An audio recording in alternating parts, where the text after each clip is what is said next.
Before we begin, if you value serious military history, fieldcraft, and the hard-earned lessons forged under pressure, subscribe to Iron Age Instincts now.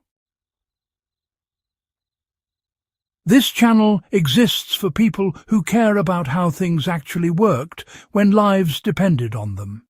And today's episode delivers exactly that. War doesn't reward perfection. It rewards adaptation.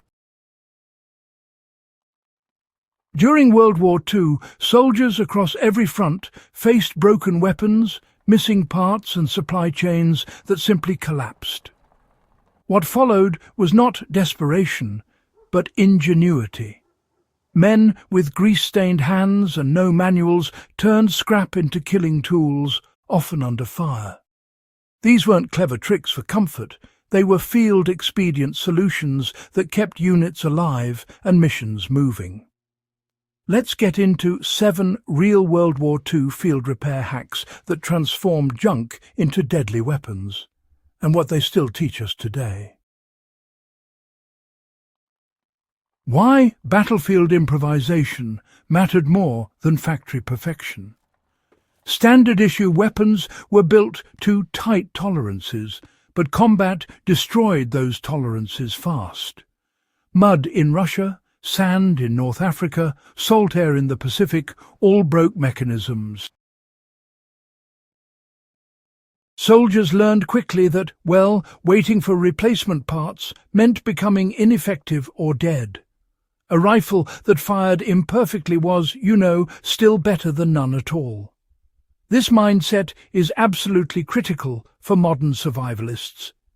Functionality always outranks design purity. If a system works well enough to complete the task, it is, frankly, good enough.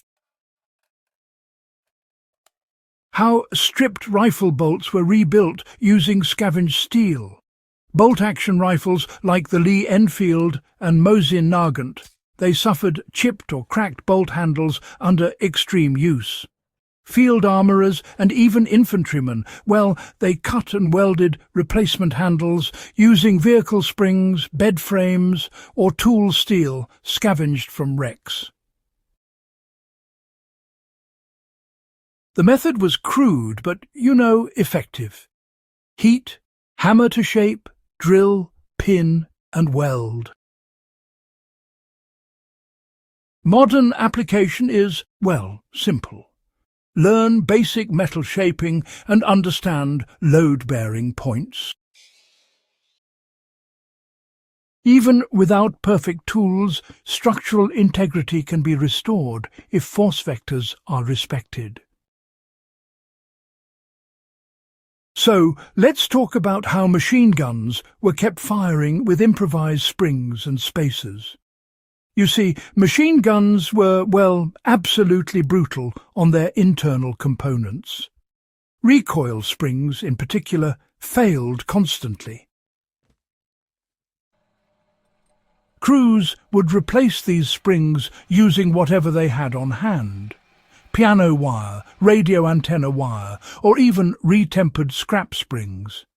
They'd adjust the tension by trial and error, carefully testing the feed cycles manually before attempting any live fire.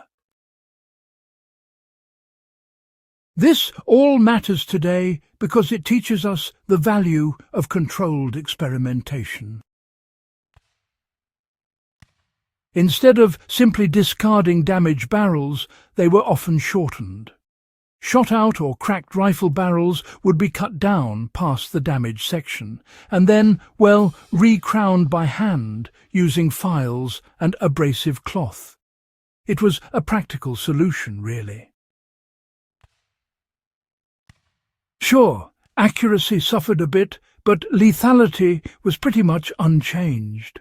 In fact, many submachine guns and trench weapons actually came about this way. The critical lesson here is that shortening a compromised system can, in fact, restore its reliability. Now, grenades were often rebuilt from unexploded ordnance. Soldiers would frequently salvage dewed grenades or even artillery shells, extracting the explosives to refill damaged casings or sometimes to create entirely new devices. The real prize, though, was always the detonators. The work was dangerous and often fatal, but it produced weapons when none existed. The takeaway here is all about resource hierarchy. Certain components matter more than others, you know. It's absolutely vital to identify what is irreplaceable and then protect or repurpose it aggressively. So, here's how vehicle wreckage became anti-armor weapons. Tank crews, well, they turned destroyed vehicles into supply depots. Hardened steel plates were cut into makeshift armor-piercing spikes, then welded onto anti-tank mines or shaped into penetrators for improvised charges. Infantry learned, sometimes the hard way, that material properties matter more than origin. Firearm stocks, when damaged, were often repaired using materials like cloth, wire and resin. You see, cracked wooden stocks made rifles both inaccurate and honestly rather dangerous to use. So, soldiers would wrap the damaged area tightly with wire, cloth strips, or even parachute cord. After that, they'd soak the wrap in resin, shellac, or, if nothing else was available, melted tree sap. Once that resin or sap hardened, the stock would regain much of its original rigidity. Interestingly, this very technique still applies directly today. Composite reinforcement using fibers and binders remains, without a doubt, one of the most powerful low-tech repair methods available. So, let me explain how captured enemy parts were, forced into compatibility.